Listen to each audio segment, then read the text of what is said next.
What up? What up? What up? It's the man Sean P coming in live. This is the Sean P Experience. Let me get my proper gear in place. Right? Product placement. But I got another live show lined up for y'all. I can't wait. This is the first time doing a dual podcast, meaning we're covering more than one project in this show. Don't leave early. We have a whole nother book to discuss. I have Professor LaShawn Harris in the building. How you doing, my sister? Good. How are you doing? It's so great to Man, be here. I am well rested. I am excited. I cannot wait to get into these discussions with you about both of these amazing works that you've written. Thank you. Thank you. I appreciate it. So, for those that don't know, we have Associate Professor LaShawn Harris. She's a truth digger, a historian who go where the archives stay silent.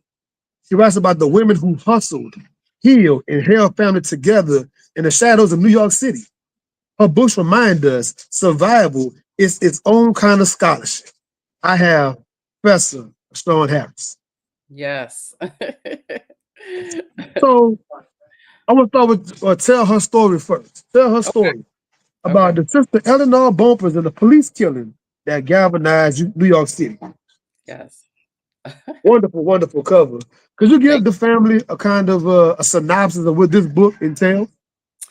Yes. The book is divided into three parts, and the first part of the book is about the killing of Eleanor Bumpurs. Eleanor Bumpurs was a 66-year-old grandmother from the Bronx who was a person with mental health issues, and I lived across the street from her. This happened in 1984, on October 29th, 1984. So actually tomorrow, October 29th, is an anniversary date of her death. Um, right. The first part of the book, since most of the world comes to know Eleanor Bumpurs on the day that she died, and also through popular culture, like Spike Lee's Do the Right Thing mentions her name. She's Gotta Have It. There's like a mural in one of his scenes.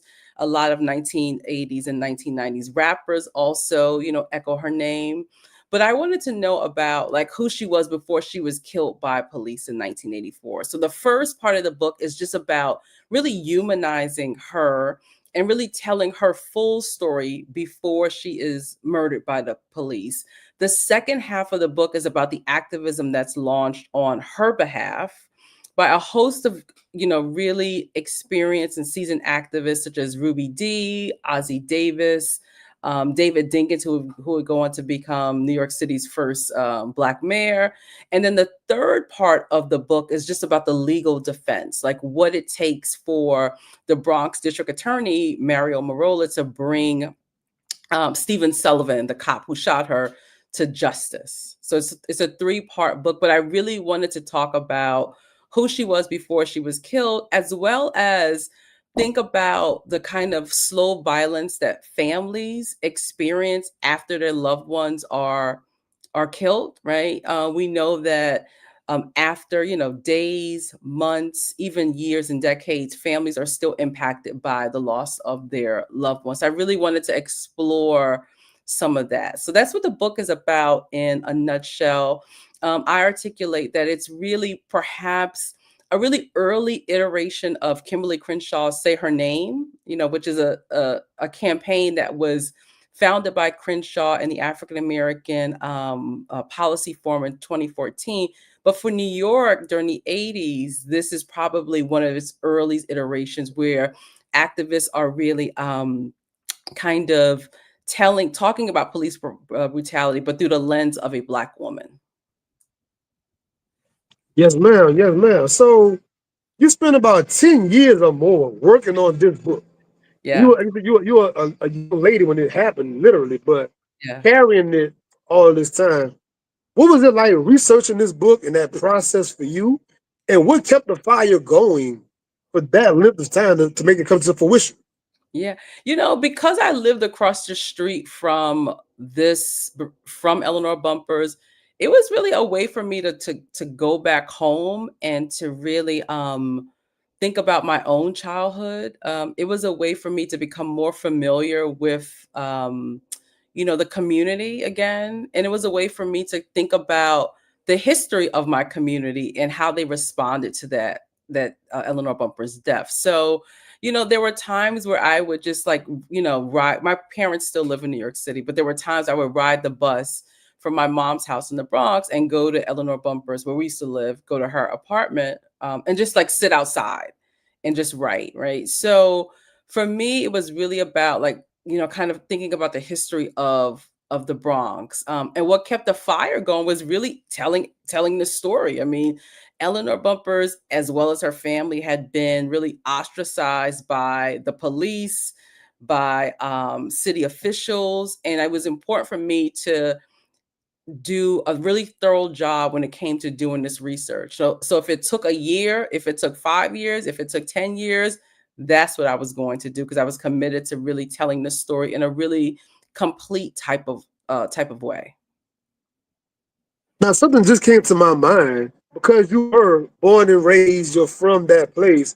Was it even easier to get some of the conversations and interviews to do the research? 'Cause I know a lot of times a total stranger from somewhere else is coming to ask the family questions about their loved one from the outside, but you literally are from that Yeah. place.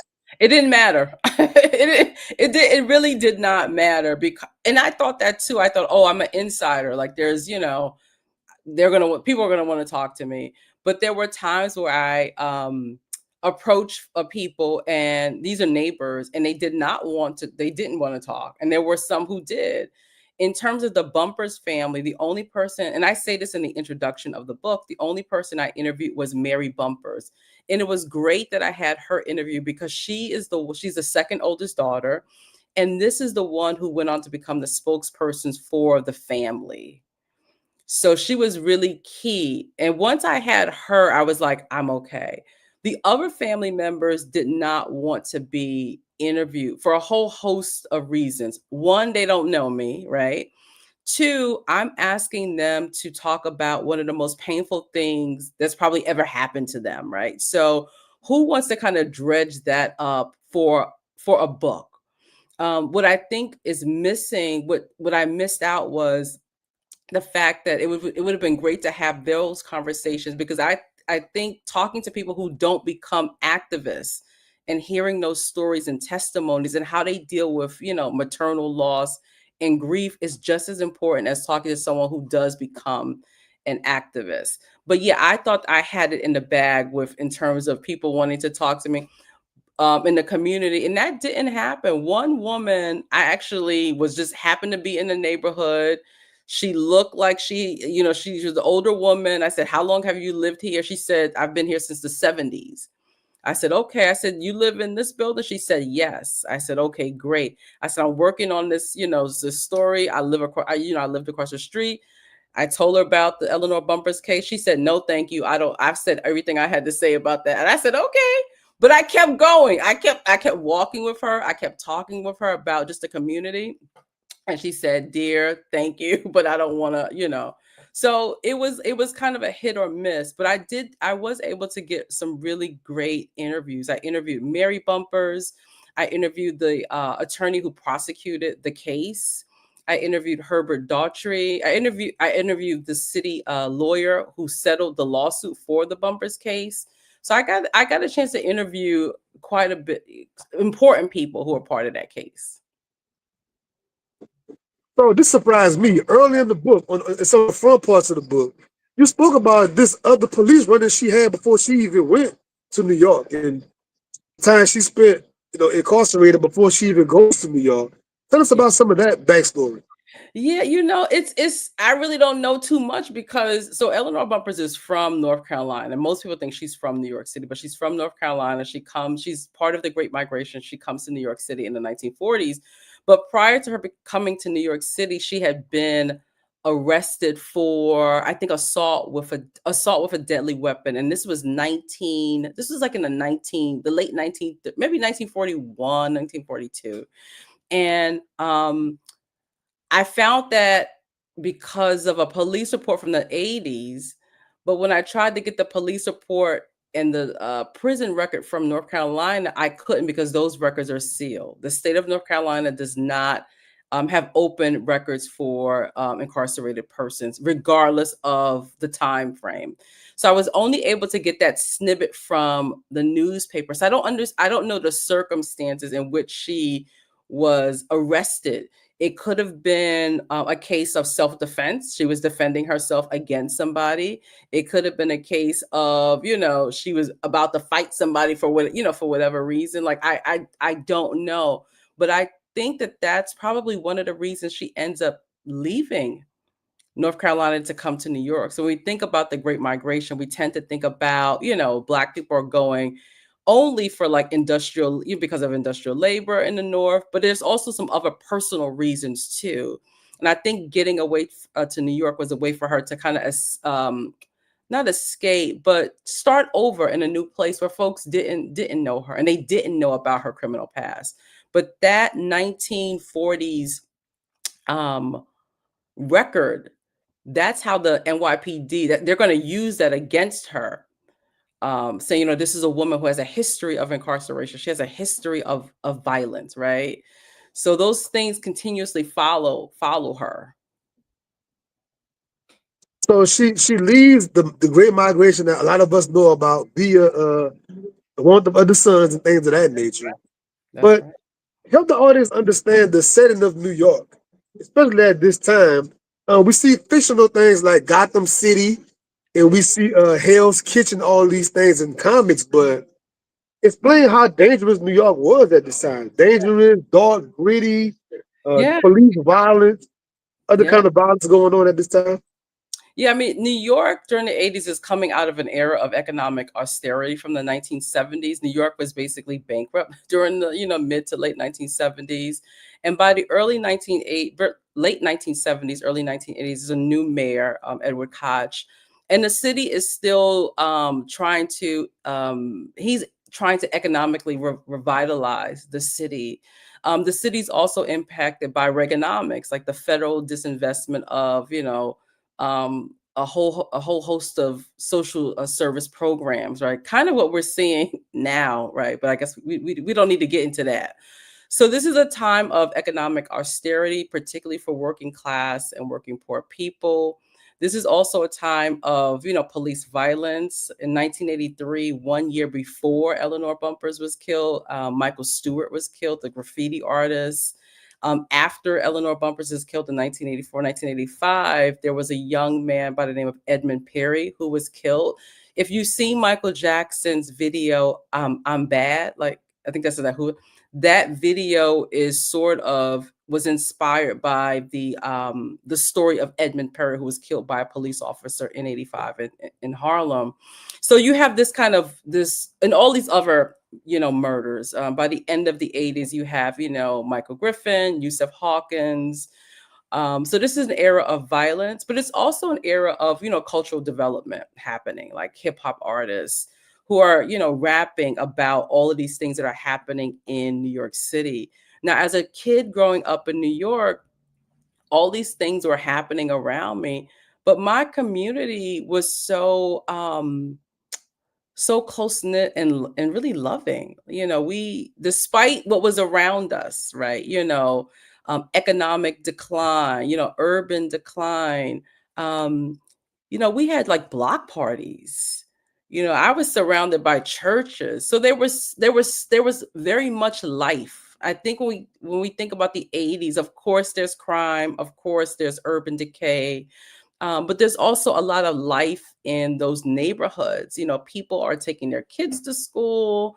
We're having these block parties, all community events. So that's also happening too. And Eleanor Bumpurs takes part in those things. The building that she lived in, they had a really active a PTA, tenants associate organization, and she attended some of those those events that they would have for senior citizens, right? So there's also life. I think that more has to be written about the life that's happening in those areas. I mean, this is a time where people are really searching and securing for themselves and their families, like moments of pleasure and moments of joy. And I think that's what the book also tries to bring. Although this is a book about police violence, it's also a book about like life too, right? as Rob Bass said, right? Joy and pain, Yeah. Yeah, perfect way to say it. Perfect way to say it. Joy and pain, right? Tell us about the living situation that she had in New York when it comes to she was a domestic worker. Yeah. She was raising like 7 children, correct? 7 children, had a lot of hardships, like some of the dynamics that kind of led to some of the things that took place, some of these circumstances. Yeah, I mean, when she comes to New York in the 19 mid 1940s, she works as a domestic worker, like many working class Black women at that time, the 40s and 50s. And she has 7 children, 5 girls, 2 boys. She has to retire early because she has medical problems. The other issue is that her only 2 sons were kidnapped, perhaps parental That was kidnapping. crazy. Yeah, That was perhaps parental kidnap. And I think that, and also I forget to mention that Eleanor Bumpurs lost her mother at the age of 9.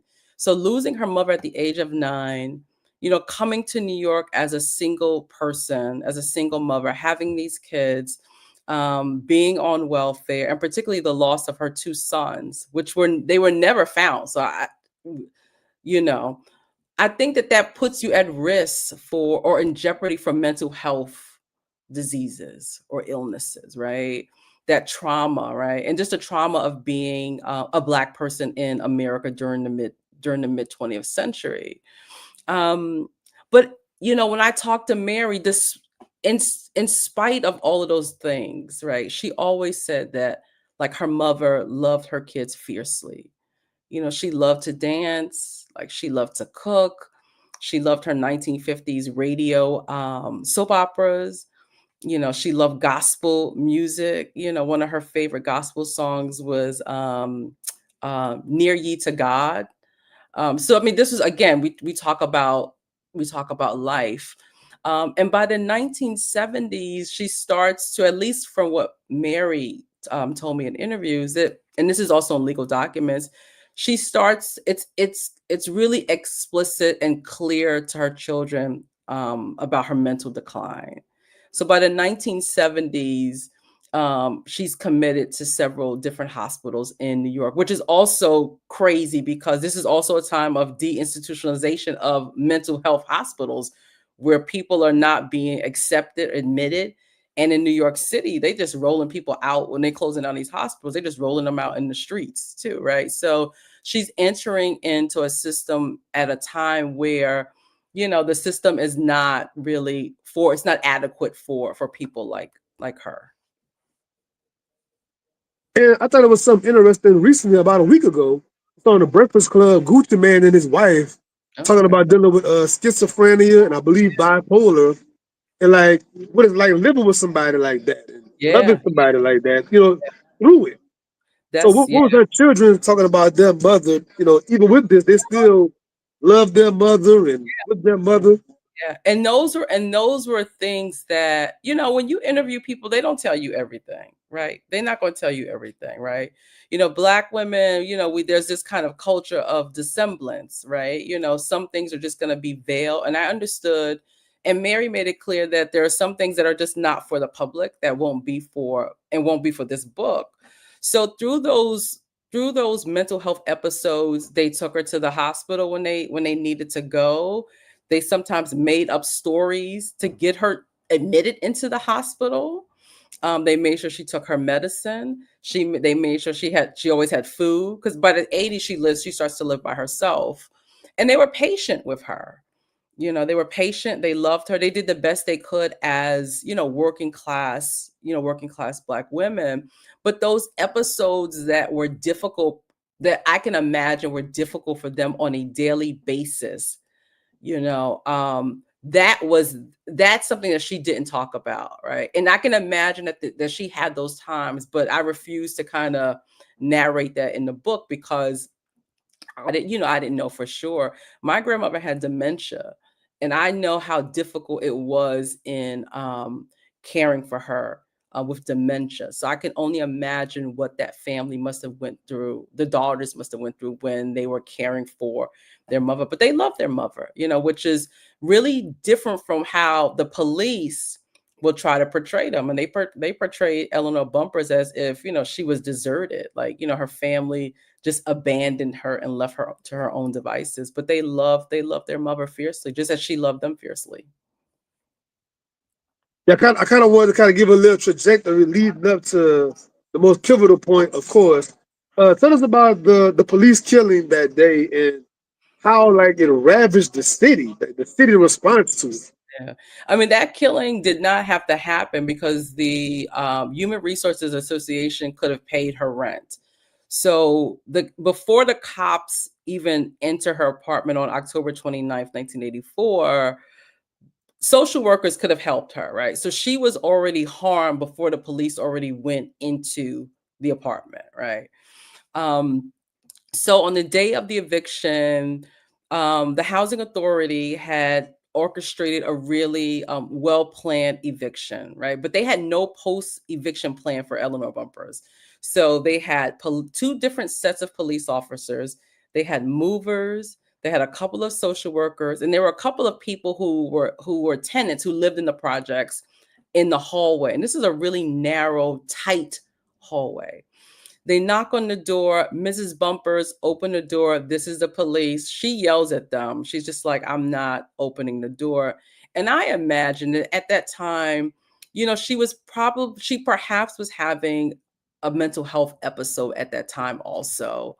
And probably, and if, for someone who believed that someone was trying to break into their apartment and steal their apartment, because she believed that having those men out there, trying to come into the apartment, that was real for her, right? So actually, when you are dealing with someone with a mental health episode and you have police, that really exacerbates, that escalates their conditions, right? So they're out there. They actually they unlock her doors. They take the locks off of the door. They remove the locks, and they go in. And Stephen Sullivan has the shotgun, and Eleanor Bumpurs carried a knife. That's well documented and well known, but she carried it as a security blanket. She'd never hurt anybody with the knife. And allegedly, according to police reports, she was, waving the knife at one of the police officers, tried to stab him, and Stephen Sullivan shoots her in the right hand, blowing off 3 fingers. Now, if you're shot in the right hand and you blow off 3 fingers, I would think that it's impossible for you to hold the knife. And medical experts testified to that at Stephen Sullivan's 1987 trial. But according to Sullivan, she was still kind of flailing with the knife. He still saw the knife in her hand, and that's when he shot her in the center mass in the chest, and she dies at a local hospital. So she doesn't die right away, but she dies at a local hospital. Yeah, and when they're taking her out of the building, because everybody heard that gunshot, everybody heard that because it was so loud. um they didn't know what was happening. Someone said it sounded like a bomb had went off in the building. So they're bringing her out. People are looking outside their windows. They're in the hallway. There is blood and bodily fluids all over the place, and the neighbors are just like traumatized, like what is happening? If you are going to evict somebody, did it take all of this? Did it take all of these police officers? Did it take all of these weapons, right, to bring somebody to bring somebody out of their apartment? And I think that the community probably experienced some type of they were traumatized collectively, right, by seeing that. A lot of the folks that I had interviewed, and some that had kind of testified about how they were impacted in newspapers, said that they were scared to leave their houses after that. Some people said that, they were scared to be behind in their rent because they didn't know if the housing police was going to come, and evict them and shoot them, right? So, it was a traumatic event for the community, but they were also like raising hell. They were on fire. Like that say the next night, October 30th, they were at a tenants meeting, like yelling at local police officers, like, what has happened? Like you need to tell us, right? So they also raised hell. They wanted answers. And I'm always trying to read history and always tie it back to what I'm seeing right now. Look at all these cities with the ICE coming Yeah. to people's homes, just busting in 2, 3 in the morning. Yeah. You Yeah. know, dressed in all black. They got a mask on. You don't know what it is. Am I getting robbed? Is it the Right. cops? I can't decipher what's going on. People being drugged out of their homes. Like Yeah. it was kind of going down like that at that time. It seemed like. And we're still and police are still responding to mental health calls after all of this, even after, so-called police reforms right after Bumpers was Eleanor was killed, and even with new police guidelines and training and procedures, there's cops are still showing up at people's homes, and folks are still getting killed who are experiencing mental health challenges. Like that's still happening, right? Yeah, exactly. And speak about like after everything happened, the police officer that did the actual shooting, Yeah. and there was a population that backs this man because they feel like these officers are like protecting them and serving them at this Yeah. supposedly violent time in society. I mean, for white New Yorkers who are politically inclined to vote for particularly Republicans or they may be conservative Democrats, definitely supported Stephen Sullivan. The newspapers, described him in a particular way as this kind of veteran police officer, hero cop, decorated cop. Eleanor Bumpurs was described in a very different way. The New York Post did scathing portrayals of her and her family. And then you got the police union, right? The BPA, right? So you got these police narratives, but then you got a police union backed by a lot of money taking out ads in newspapers and also producing radio ads about Eleanor Bumpurs.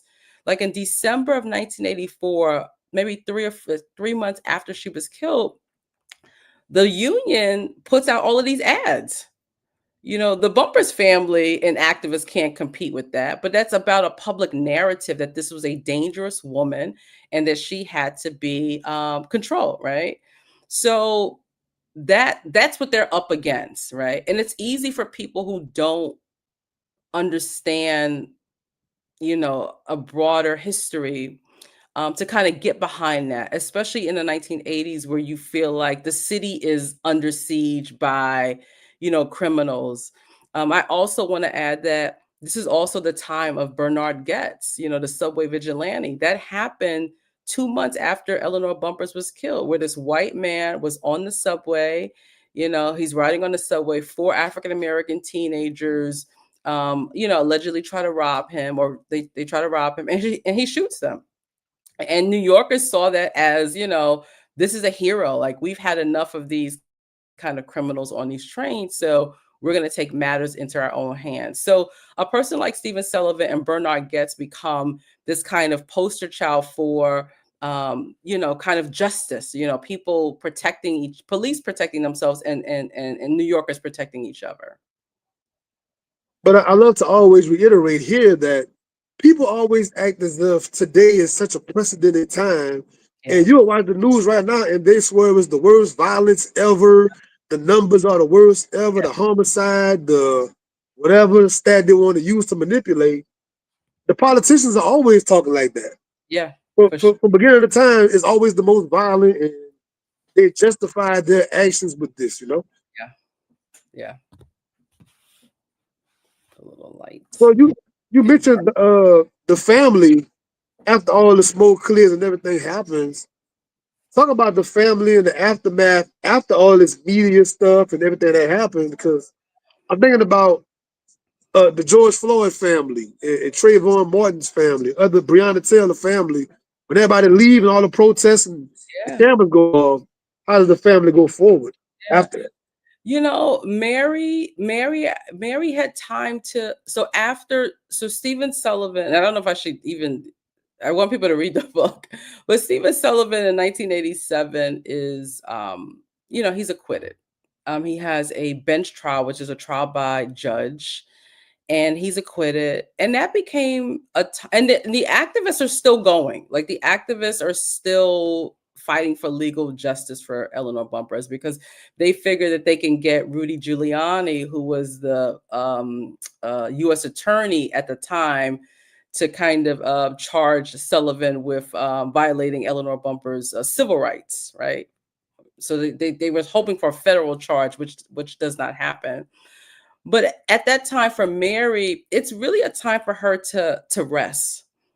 You know, she had been in the spotlight for about 3 years, and it's time for her to get back to her family. This is also throughout this time, Mary was also unemployed too, right? So it's a time for her to kind of think about her next move in terms of job.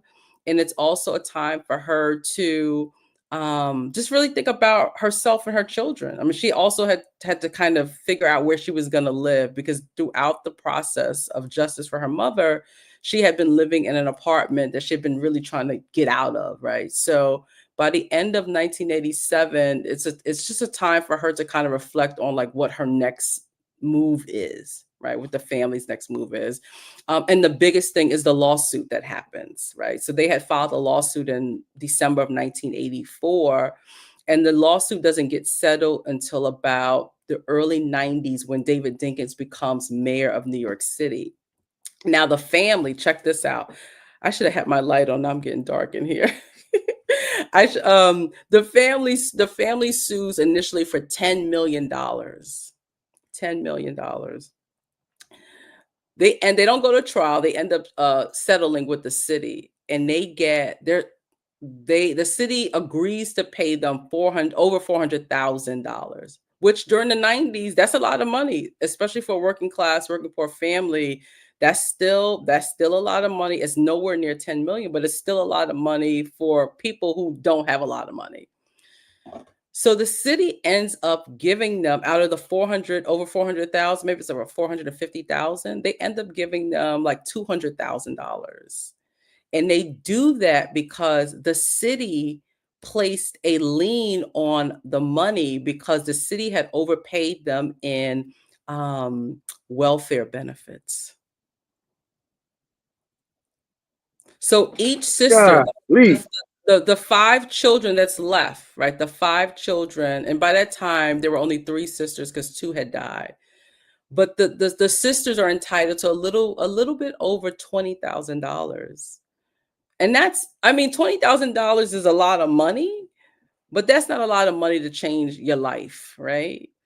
So, with these losses, when you hear about these people like getting like $1 million, this family got 10 million, this one got, right? Um, the city's gonna go out of its way to kind of nickel and dime and not pay people out that money. So there was I mean, it was no justice because Eleanor Bumpurs was killed, but there was no legal justice, and there was no justice with their civil suit. Oh my God, Yeah. man. So I'm gonna do a little small transition right quick. Okay. Those of us that just joined the podcast, or those that stuck around, we're going to transition over to another publication from Associate Professor LaShawn Harris.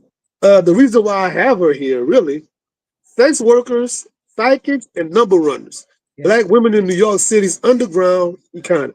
So, to set the table for this, I was telling you backstage how I was reading the book on Dapper Dan last year, Yeah. and just learning how many books he studied to be good at gambling with the dice and everything. Yeah. Yeah. Spent years studying metaphysics, psychology, Yeah. mathematics, all kind of things. Right. It's like I got more curious as to people in the underground world, how brilliant that they were is not talked about. And I Yeah. came across the women of this world, and I came across your work. Tell Yeah. us what brought you into researching this topic and even thinking about writing about this. What brought you to that point? Well, as your guests know, I'm from New York City. I grew up in New York City. I was a part of the informal economy. I was both a buyer and a seller of things. It's always been around me. And really, my grandparents. My grandmother was a church-going woman on Sundays and really throughout the week. But on Saturdays, she would have these like really interesting card parties, and different types of people would show up. So I was always interested in the dynamic between like this church going woman, but this woman who threw like these kind of really interesting card parties with people that I didn't think that she would associate with, like, like the neighborhood, like the neighborhood numbers person, or the local like corner like drug dealer, and most of those were my uncle's friends. But it was just interesting to me because I always saw her as this kind of church going, and she was church going, like kind of respectable person that would hang out with certain people in the neighborhood.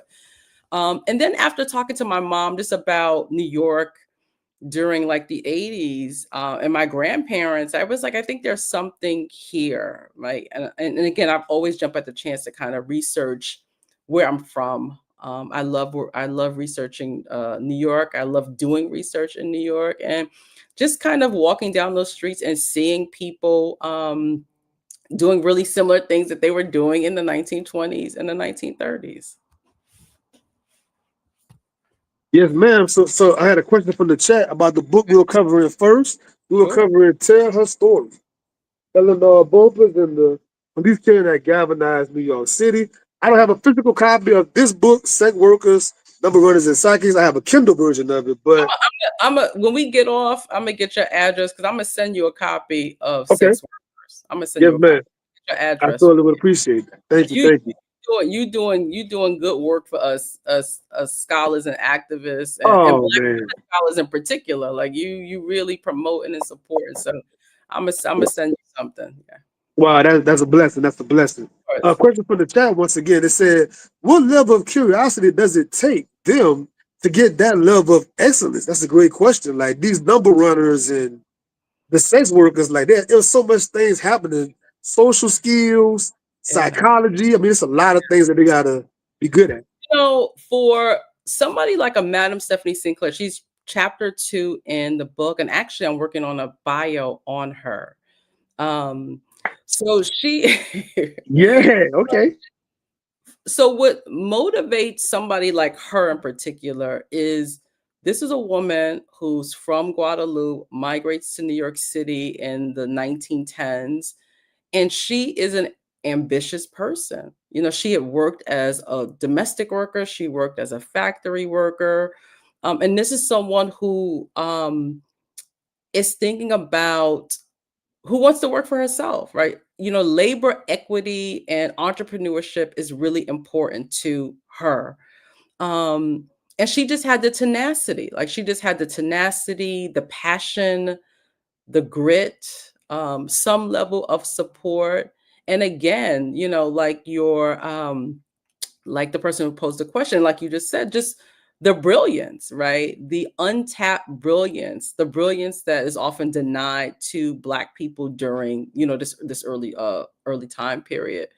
But she was just a go-getter. But there is a level of, particularly with numbers, there is a level of skill, math skills, right?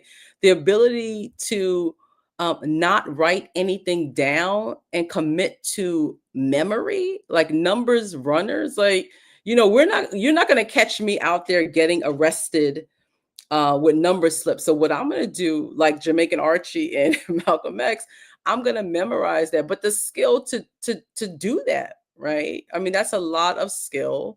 Um, and to evade the police, like all of that is skilled labor. And I know I'm not explicit as much as about that in my book, but this is skilled labor, right? It takes a Yeah, level of yeah. really brilliance and to be really like meticulous, right? To be Yeah. really meticulous. I want to highlight that because the average person in the world, they might see a person gambling or like what's going on in the media right now with this gambling scandal stuff going on. We'll get to that later, but they're really pretty much just put off as, oh, they're just taking the chance with their money. But like, this is Yeah, very strategic. It's thought out. It's investigated. It's studied. It's not like a happen chance thing. They're really manipulating it to their favor yeah, when they're doing this at a high level. for sure, for sure. And you can understand why, because nobody wants to go back to domestic work or factory work. Nobody wants to be, Jim Crowed, Jim Crowed in terms of labor. And again, people are aspiring to have their own. They want to be able to negotiate the terms and conditions of their labor, right? And to be able to exploit that, right? Explain what a numbers runner is. So a numbers runner, so numbers gambling is illegal. I mean, gambling is state lotteries are illegal in the United States until like the 1960s, 1970s, some places the 80s. And at the top of the pyramid, so it's a legal game. At the top of the pyramid, you have a numbers banker, and the banker is the person that forms the bank. They have the money, they hire the numbers runners, and the runners are the people who go around the neighborhood, the building, the beauty shop, the barber shop, a church, and they collect these numbers. A player can pick a number between 00000 and 999. And the winning number is usually, at first in New York City, was drawn from the New York Stock Exchange. They later they started using racehorse numbers. Right. So the runner is somebody who comes into contact with a lot of people, kind of like Hustle Man, Hustle. I think about like Hustle Man on Martin, like who's always like just around, around a lot of people. But this is someone who comes into contact with everyone and takes and gets their numbers. And he can go to someone's house to collect a number. He can go to the church. There's some children and teenagers who are numbers runners. My grandparents used to send me to the store with their numbers. I wasn't a runner, but I guess I maybe, Really? well, Okay, okay, okay. my grandmother, my grandparents would have their number slip, and I would just take it to the candy store and give it to Mr. who I forgot his name, Mr. Ortiz or somebody like that, right? But the numbers runner is someone who comes into contact with a lot of people, a lot of players in particular. And that's great for the community. If you think about the Great Depression during the 1930s, when millions of people were out of work, the numbers racket was was the entity for people to get jobs. You know, Um, I have this theory for the past I don't know how many years now. I've been studying history a lot. But talk about the importance of the underworld always funding the top yeah, side work. So when I yeah, studied like the Black Panther Party and the Civil Rights Movement and other things, yeah, it was most times hustlers and drug dealers and street guys funding the food program or the uh, getting all these folks getting bail. They go into jail left and right to pay yeah, their bail money or to fund this thing, fund that thing. The underworld was always doing that. yeah, And the Godfather of Harlem does a good job yeah, depicting yeah, Bumpy Johnson and Malcolm X and yeah, Adam Clayton Powell that yeah. they're more together than separate. Yeah, yeah. So I always tell my students that supposedly unrespectable supports the respectable, or the informal supports the formal, right? So the illegal supports the legal. Those things go hand in hand. So if you think about all of the things that we think about, like the Harlem Renaissance, for example, and how the Renaissance, particularly those literary contests that were popularized in like magazines like the Urban League's Opportune magazines. Those literary contests that Zora Neale Hurston applied for and won, and other artists, they were funded by numbers bankers such as Casper Holstein, who was a famous 1920s numbers banker from the Virgin Island. You think about how much the Negro Baseball League, those teams, and how they were funded, right? They were underwritten by gambling. You think about how churches are funded sometimes, right? Those are oftentimes, not all the time, but a lot of numbers people contributed to those churches. So you think, and one great example of this, if your audience has seen, like American Gangster, and that movie, Frank Lucas, in the Yep, beginning of, no, yep. I think it's Bumpy Johnson and Frank Lucas. They're standing. This is the beginning of the movie. They're standing on the truck. They're drug dealers, right? They're drug dealers. Frank Lucas was an enforcer at that time. They're giving out turkeys to the community, right? So you think about all of those different types of things. During the Great Depression, Al Capone had many soup kitchens throughout Chicago, right? So a lot of times, again, the informal or the unrespectable or the illicit or the illegal supports all of those things, the legal, the respectable at the time. um So yeah. So, what was your research process like for Oh, this book? Being that these ladies, they were off the books. I mean, on purpose for a reason. They're being hidden on purpose. How did you find the content to write this book yeah. with that kind of a journey? I feel like I'm in the underground economy now with my the sun is going down and it's getting dark in my You room. are funny. I'm in the underground now. You But good. You good. the research was really fun actually. So for anyone wanting to study the informal economy, the first place I look, or the first place you should also look, are the newspapers, the Black newspapers, because they told me who got arrested, where they got arrested at, what precinct they were taken to. So once I had all of that, I had that figured out. I went to the municipal archives in downtown New York, City Hall, and I got the legal records. So I got indictment files, I got arrest files. I used prison records, intake records, exit records. I use records from like the NAACP, the Urban League. I use Vice, anti-Vice records. I use what we call the WPA records. So this is the Works Project Administration. It's a New Deal program where they interview, in one particular New Deal program, they interviewed a lot of Black people in Harlem about just their lives. So I use those testimonies.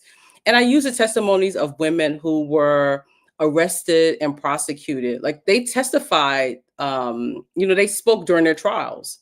So I use their voices in that way. So it was a really challenging process, but it was fun to kind of discover like these women. Okay, so here we go. In doing this show, I've interviewed a lot of authors about, like, here in the South, the conjure women, the Yeah, natural, holistic healers and things of that nature. And the part of your book about the psychics and the yeah. healers and things. The question is, was it like a scam or a scheme, or was it really, really in there doing the work and really? You know what? So yes and no. So I do believe that there are women at that time who believed that they had the gift of sight, a second sight, whatever you want to call it, right? Who practice various types of, spiritual, various types of spiritual practices, African-centered religions, that sort of thing. And they capitalized on that, right? They capitalized on that. They used that gift, that talent to make money.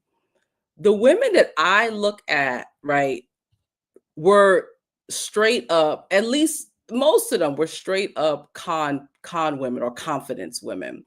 Many of them were women who, read the tea leaves about what was happening in the city at that particular time. And they formed these kind of, kind of fake churches to attract people, right? Many numbers players are using dream books, right? To get lucky numbers, you use a dream book sometimes. I had a dream about a goat or a baby, right? And you turn to your dream book, you see what the corresponding number is, and you play that number. So many women, some women are writing dream books, not all, some are writing dream books, and some are opening churches and offering their parishioners, the word of God, but also these lucky numbers too at the same time. So the women that I look at were people who tended to be these kind of confidence women, these kind of scammers, a sort of like I hate to use this example, but kind of like a Miss Cleo type, if you I remember was thinking that. I was thinking that. Yuri, yeah, Yuri, her name is Calm me Yuri. down. Calm me down. Yeah, yeah. Her last name is Harris. We're not related. But and again, folks like that, folks who tended to use maybe their gifts or their talents to kind of con people. And to the sex worker part of the book, and I was trying to bring it full circle. I'm thinking about the economy of, like, what's going on right now, the amount of women losing their jobs, Yeah. DEI rollbacks, all kinds of things happening. Yeah. And like the ladies having to turn to OnlyFans or other things that they're doing to make ends meet and be creative. Yeah. Especially the ladies at this time, what they're doing in the sex work. I read that. I read that report like everyone else read about, at least 400,000 Black women out of jobs. I think about, during the Great Recession of 2007, 2008, like, African Americans out of work, Black women in particular out of work, and how did people get by? And people are getting, I'm not saying that they're turning to sex work, right? But I think people are doing whatever they need to do, even if that's, through like the gig economy.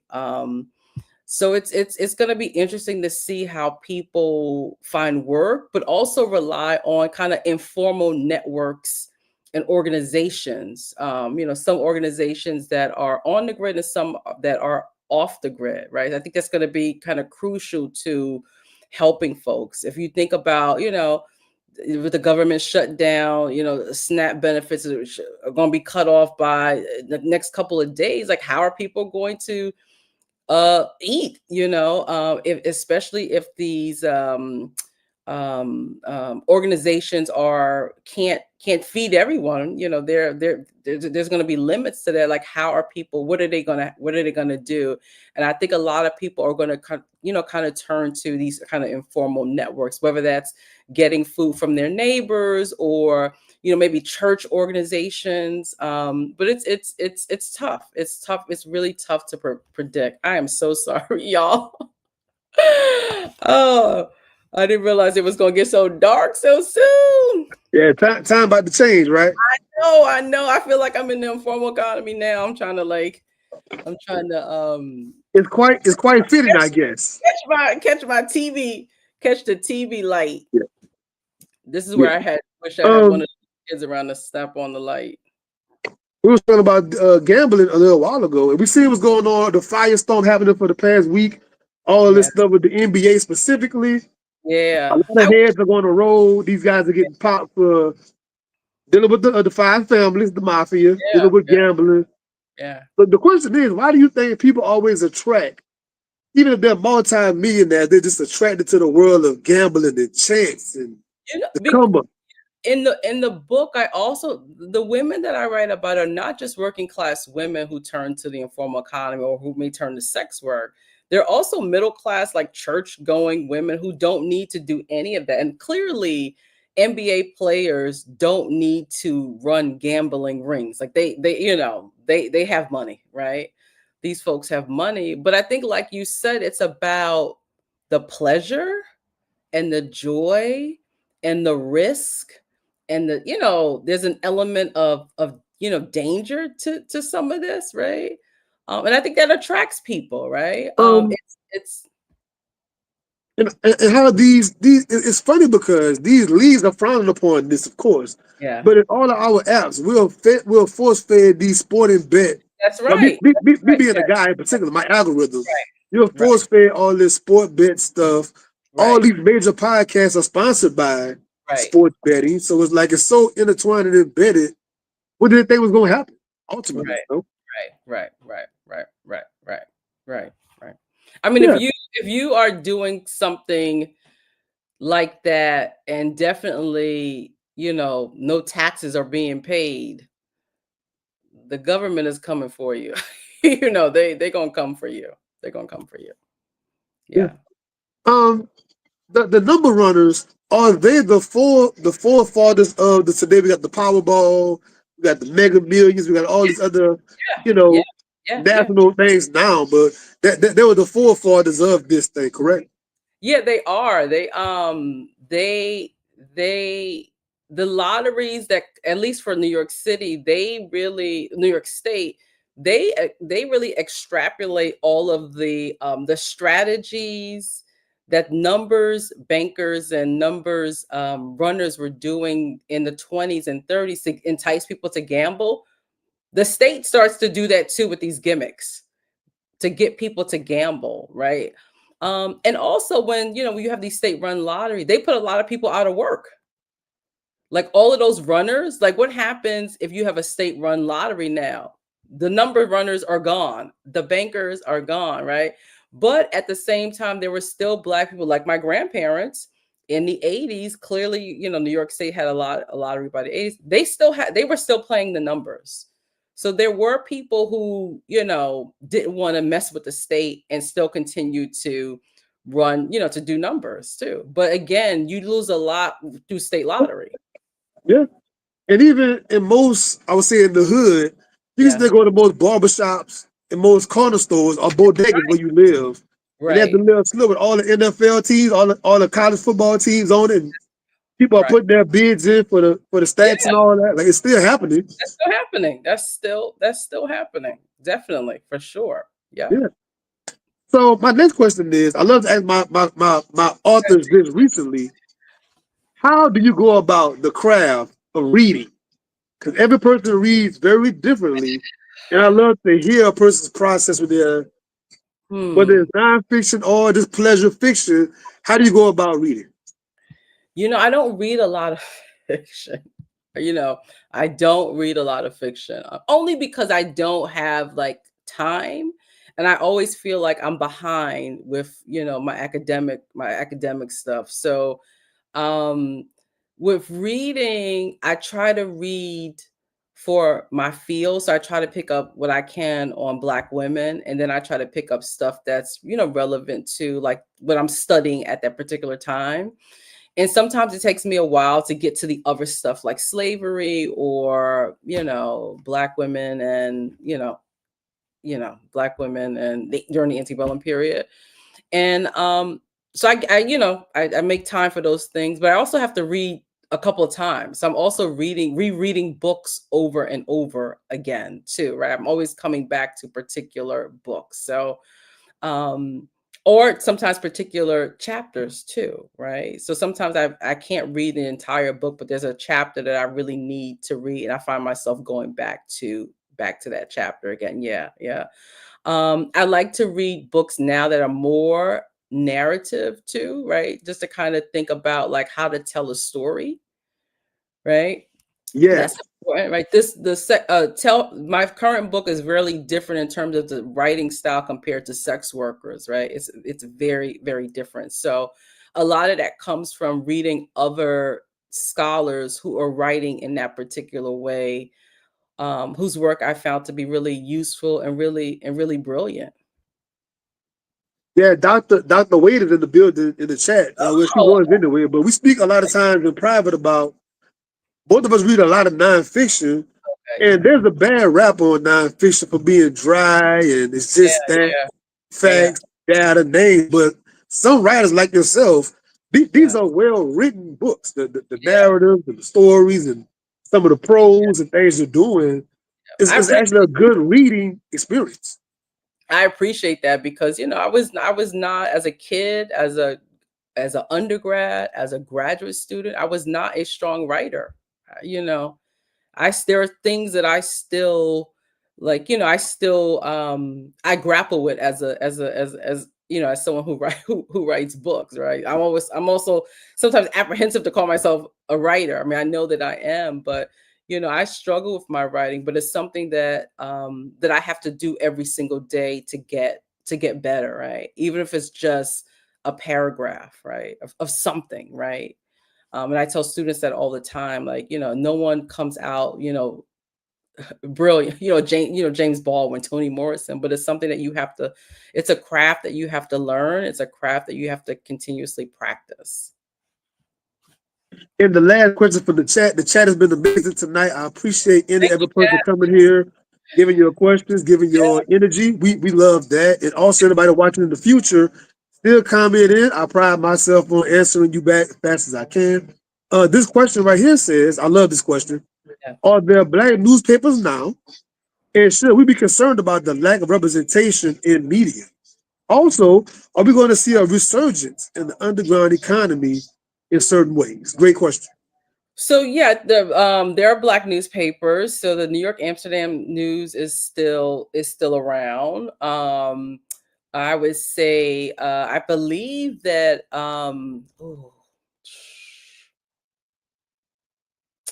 can't remember her name, but a Black woman who's A journalist who's often on CNN just bought, I believe, just purchased theroot.com, I believe. Really? I believe she's I think her first name is Alice, and I can't remember the last name, but she's always on CNN. She just the While I, you're while you're thinking a little bit, I always go to the Nation of Islam still has the final call paper to this day. I get the yep, final call. There's definitely a black. Carolina black press. I subscribe to those. There's one in Dallas. It's a black press. Subscribe to Yeah, that as well. yeah. So there are definitely perspectives that are in those papers that you won't see in obviously mainstream, white newspapers. And then the second part of that question, I think, should we be concerned about the lack of representation in the media? Yes. Yes, especially in a moment where, you know, the First Amendment is being challenged in various different ways by this particular administration. We should definitely be concerned, especially if certain news outlets are not allowed to attend presidential briefings, that sort of thing. Um, so yeah, those are definitely concerns, and how, the world is being portrayed, but really how Black people and people of color are being portrayed by mainstream white newspapers, conservative media as well. And this is why her question about, are there Black newspapers out today and Black publications, is so important, because those are the publications that we need to be submitting to and also reading, right? Let me do my first shameless plug on my own show. This is crazy, but Yeah. Go it's ahead. justified right now. Yeah, do it So for the sure. Australia magazine. Mhm. I am a writer, contributor of the Australia magazine. My brother Kofi here in Mississippi, he is the spearheader, the owner of that magazine. I'm a part of it. We have a 1 year anniversary next month, matter of fact. And the entire staff, Black and brown people, everybody have their own contributions. We have our own voices. Nobody's censoring us. Nobody's saying what we can't say. And it's good, thorough information, man. So the Australia magazine, you can find that link in my bio on Instagram. Yes. Thank you. Thank you for the work. Thank you for that work. So with that being said, before you leave, is there anything you're working on right now? Your current next project? You mentioned something earlier, but anything you're working on now? Well, I mean, I'm working on a biography on Stephanie Sinclair, who was a famous numbers banker. And I'm also going to stay in the 1980s too. So I'm researching more the informal economy in the 80s, trying not to concentrate on drugs, right? She said, So trying not to. She said it hard, trying not. I mean, you do the 80s stuff, you got to do interviews, right? And not to The Reagan era, right? right, Reaganomics. right. So I mean, I would like to focus on women, perhaps women in home businesses during the 1980s. I am always trying to respect my guest time. You have time for one more question? Sure. Question from the chat. My brother, the aspiring doctor, what is your literature review process? Um, I guess for the current book, I tried to research. It's hard because it's so much. So I tried to find everything that I could find on 1980s, just 1980s in the United States, 1980s in New York City, a lot of literature on just police brutality, a lot of articles during the 1980s.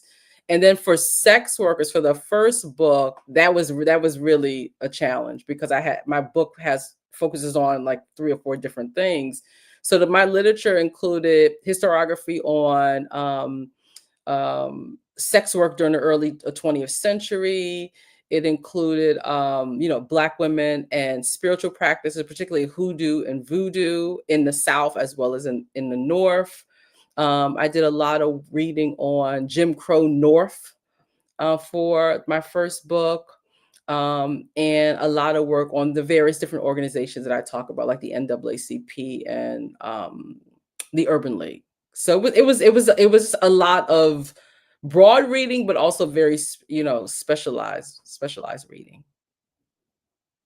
Well, thank you very much for your time. I appreciate all the questions from the Yeah, chat and your answers. And I tell all of my guests, as you're writing the next project, you're more than welcome. Come on back for promo, Sean yeah, P Experience. And I love to review books. I love to give the art copies to give my point of view. I mean, the whole nine. yeah. I'm with it.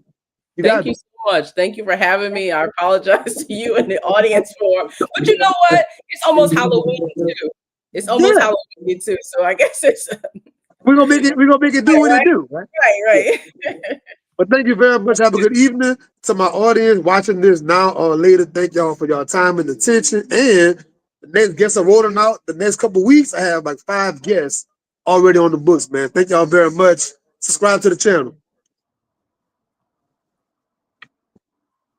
And we are finished with the